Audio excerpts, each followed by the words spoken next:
सलाम आदाब केम चो जनाब, मेरा नाम है कलीमुल्लाह और आप देख रहे हैं आपका अपना YouTube channel 16 Pakistani news and article reactions.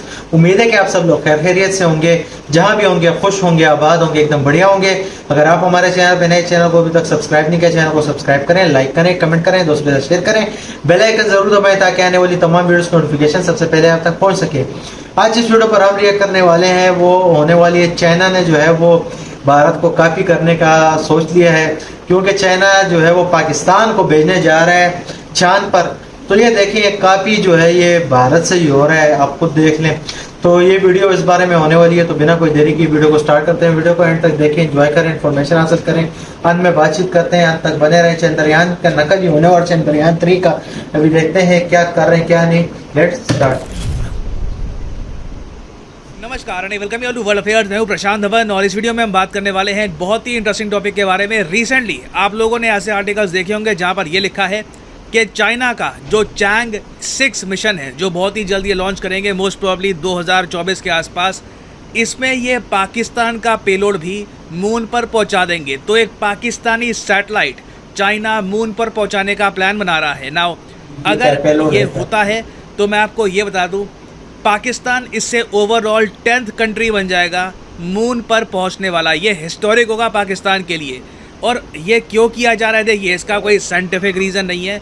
Pakistan की सैटेलाइट है, ये एक क्यूब सैट होने वाली है। क्यूब सैट सैटेलाइट्स बहुत ही छोटी होती है। हमारे यहाँ देश में 12वीं कक्षा के बच्चे काफ़ी बार क्यूब सैट बना चुके हैं, उनको काफ़ी बार हंसी मजाक पे हमने लॉन्च कर दिया था। तो पाकिस्तान की सैटेलाइट ऐसा नहीं है कि मून को स्टडी करेगी या कुछ करेगी। प्राइमरली मैं देख पा रहा हूँ ये किया जा रहा है जियो पॉलिटिकल और साइकोलॉजिकल रीजंस के लिए।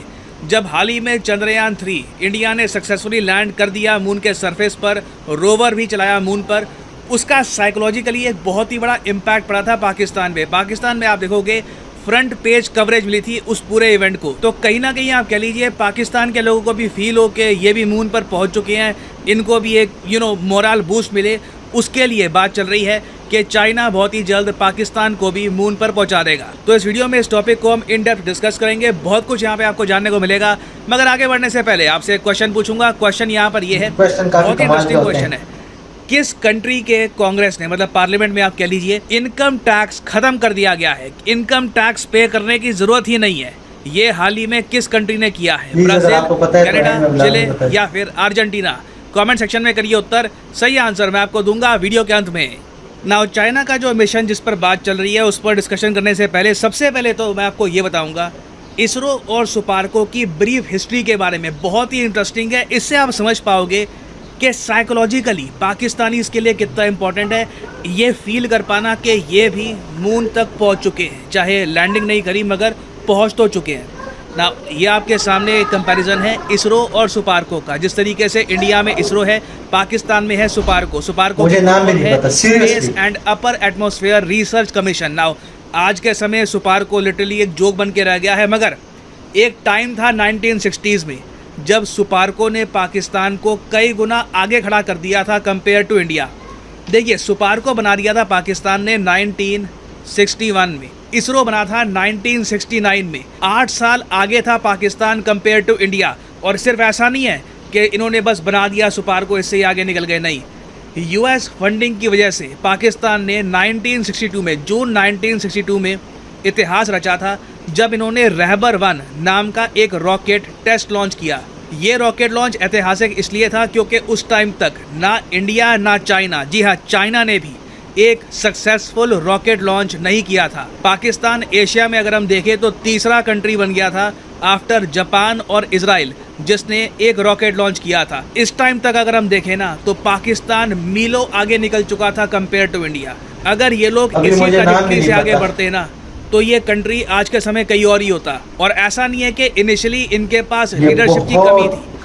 सुपार्को के चेयरमैन थे इनिशियली, ये थे अब्दुल सलाम, एशिया के आप कह सकते हैं one of the greatest scientist. ये अकेले पाकिस्तानी हैं जिन्हें नोबेल प्राइज मिला था in physics in the year 1979। हालांकि सुपार्को के साथ एंड में गड़बड़ ये हो गई, पहली बात रिलीजियस फंडामेंटलिज्म। अब्दुल सलाम ये अहमदी थे, तो कभी इनको पाकिस्तान में प्रॉपर रिस्पेक्ट नहीं दी गई, even though academically he was a genius. Abdul Salam की जो ग्रेव है, बाय द वे यहाँ पे आप देख पाओगे BBC का आर्टिकल है, सिंस ये अहमदी थे ना, आज तक जो इनकी कब्र है वहाँ पर जो मुस्लिम वर्ड है ना लिखा होता है कि the first Muslim to win Nobel prize in physics, Muslim word censor कर रखा है क्योंकि पाकिस्तान में अहमदी जो कम्युनिटी है उनको मुस्लिम ये लोग मानते नहीं है। तो एक ये लोग क्या इंडिया में भी नहीं मानते यार, ये क्या अपने बात है? टॉप साइंटिस्ट के साथ भी। फिर दूसरा यहाँ पे इशू आ जाता है, अचानक से ना आर्मी ने टेक ओवर कर लिया था सुपारको का। ये अपने आप में ट्रेजेडी है पाकिस्तान के लिए, क्योंकि अब्दुल सलाम के बाद आप देखोगे ना जो भी चेयरमैन बना है सुपारको का, ये पाकिस्तान की एयरफोर्स या आर्मी से आया है। अब आप खुद ही सोच लीजिए, एक एयरफोर्स ऑफिसर की जो स्पेशलिटी है, जो उसकी नॉलेज है वो और फील्ड में होती है, उसे आप स्पेस एक्सप्लोरेशन रॉकेट्स की फील्ड में आप लेके आओगे तो गड़बड़ी होगी और साथ में करप्शन भी होगा। और हुआ यही, आप देखो यहाँ पे आपको मेजर जनरल बहुत सारे पाकिस्तानी मिलिट्री के लोग मिल जाएंगे जो सुपारको के चेयरमैन बने। ऑब्वियसली इन लोगों के पास कोई प्रॉपर ब्लूप्रिंट नहीं था, कोई आइडिया नहीं था कि करना क्या है, किस दिशा में लेके जाना है सुपारको को।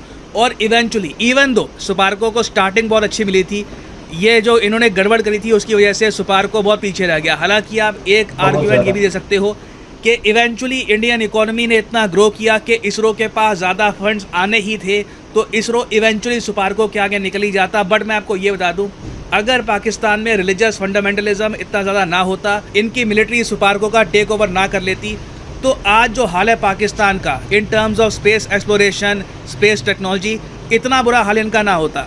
नाउ अब हम आते हैं चाइनीज़ मिशन पर। ये आपके सामने जो इमेज है ये है चांग ई की। ये बेसिकली चाइनीज़ मैथोलॉजी में, चाइनीज़ कल्चर में माना जाता है कि गॉडेस है मून की, तो इन्हीं के नाम पे रखा है चाइना ने अपने मून मिशंस को।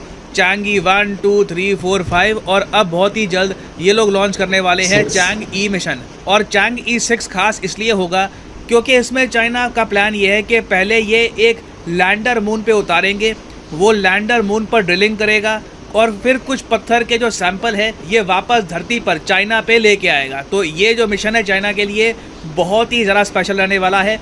और कई कंट्रीज़ हैं उनके पेलोड, मतलब उनका छोटा सा कोई इक्विपमेंट, टेस्टिंग इक्विपमेंट, एक्सपेरिमेंट के लिए जो इक्विपमेंट है, ये चाइना अपने पूरे मिशन पे ऐड कर रहा है। जैसे कि यूरोपियन स्पेस एजेंसी का एक इक्विपमेंट है, उसके अलावा कई यूरोपियन कंट्रीज़ हैं उनके इक्विपमेंट ऐड कर रहा है। इसी के साथ साथ चाइना के साइंटिस्ट ने पाकिस्तान को ये भी कहा कि एक क्यूब सैट बना दोगे, छोटी सी सैटेलाइट, वो हम तुम्हारे लिए मून पर ले जाएंगे।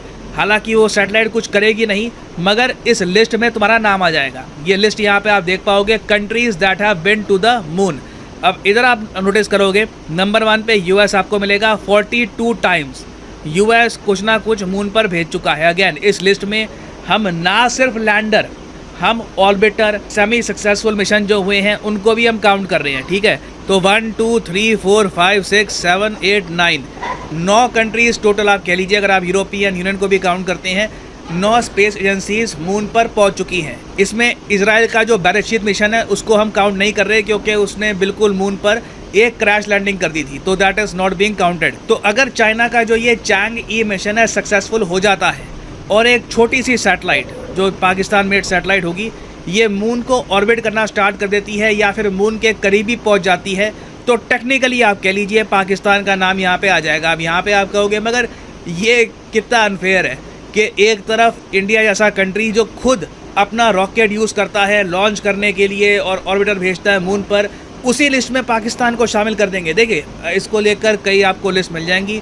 कुछ लिस्ट में स्पेसिफिकली मेंशन्ड होगा कि इन कंट्रीज़ ने खुद अपने दम पर एक ऑर्बिटर या लैंडर मून पर भेजा है, मगर यूजुअली जो लिस्ट निकाली जाती है उसमें हम उन कंट्रीज़ को भी काउंट कर लेते हैं जो किसी और के रॉकेट पे अपना पेलोड भेजते हैं और मून पर पहुंच जाते हैं। फॉर एग्जांपल इस लिस्ट में आप देख पाओगे लक्समबर्ग आपको दिख जाएगा, छोटा सा देश है यूरोप में, इसकी जो कैपिटल है ये भी लक्समबर्ग है। उसके अलावा साउथ कोरिया, इटली, इनके पास खुद के रॉकेट नहीं है, कोई खुद ये रॉकेट लॉन्च नहीं कर सकते, या तो ये यूएस के रॉकेट पर या चाइना के रॉकेट पर अपना पेलोड मून पर पहुंचा चुके हैं, इसलिए इनका नाम यहाँ पे आपको दिख जाएगा। तो पॉसिबिलिटी है 2024 में चाइना पाकिस्तान का नाम भी यहाँ पर ऐड कर दे। तो अब आप यहाँ पर समझ गए होंगे कि ये बेसिकली एक मोरल बूस्ट होगा फॉर पाकिस्तानीज, और कहीं ना कहीं एक कंट्री को ये चाहिए भी होता है। हाँ, ये अब अलग बात है, मान लो ये मिशन फेल कर गया, चाइना अनसक्सेसफुल रहा, तो उस केस में आप कह लो एक बहुत बड़ा डीमोरलाइजिंग इफेक्ट भी आ सकता है।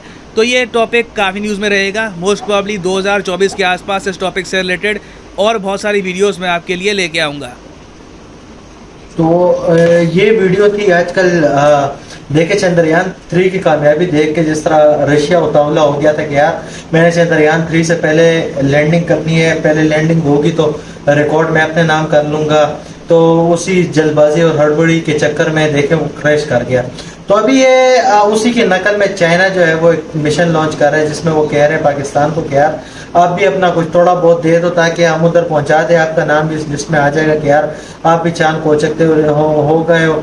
लेकिन सुपारको ये सीरियसली, मैं कसम खा के कहता हूँ, मैंने पहले पाकिस्तान की स्पेस एजेंसी के बारे में सुना ही नहीं है, नाम भी मुझे पहली मरतबा पता चला है, क्योंकि कोई इंटरेस्ट ही नहीं है भाई। इंटरेस्ट इस वजह से नहीं है कि ना कोई नाम है ना कोई काम है। कोई नाम काम हो तो बंदा कहे कि यार इंटरेस्ट डेवलप होता है स्पेस में।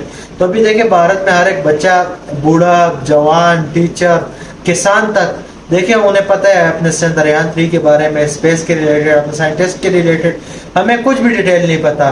तो इस वजह से फिर इंटरेस्ट डेवलप होता है, नए नए साइंटिस्ट पैदा होते हैं, नए नए बच्चे, जब उसमें इंटरेस्ट डेवलप होता है तो वो फिर कोशिश करता है कि इस फील्ड में आगे बढ़े, लेकिन इस पे रुझान ही नहीं है पाकिस्तान में। तो इस वजह से पाकिस्तान बहुत ज़्यादा पीछे है। और तो उम्मीद करता हूँ कि आपने ये वीडियो एंजॉय की होगी। एंजॉय किया तो लाइक करें, कमेंट करें, दोस्तों के साथ शेयर करें। फिर मिलते हैं किसी और वीडियो में किसी और टॉपिक पे होगी। तब तक के लिए बाय बाय, पीस आउट।